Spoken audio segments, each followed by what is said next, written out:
James Martin was joined by a number of guests in the studio for his ITV cooking program, with Amanda Owen being in the kitchen for this repeat episode. However, there were a few times when pre-recorded videotapes were included in between the segments which were supposed to be live. The renowned chef decided to cook outside for a mussel dish he was going to make for viewers watching at home, but when he licked his fingers to test the food, he knew there were going to be complaints. The chef visited a coastal town in France where the mussels would have been taken from to produce the dish he was making. As the food connoisseur told the viewers how he was looking for a little hideaway in the neighboring country, the sauce for the dish was quietly bubbling away. When he returned to concentrate on making the dish, the chef decided to taste the food and went in with one finger to try the creamy mixture.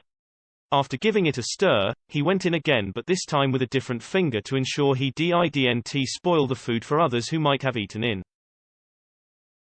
Worried there was going to be a backlash from viewers, James said to the camera as he raised his hand, "It was a different finger. Just before you all start phoning up complaining," he continued as he hit back at viewers before they could start a backlash against him. The moment was fleeting as he proceeded to carry on making the dish by putting some black pepper and salt into the sauce made with cream and butter.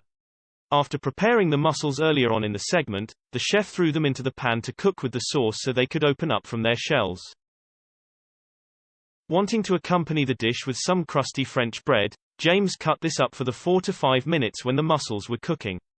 He also cut up some parsley to sprinkle onto the dish once it was all cooked. It wasn't long before the segment came to an end and the chef was back in the studio cooking up some more dishes for his guests. As it was a repeat episode, viewers seemed to take on board James' message as no one decided to hit back on social media.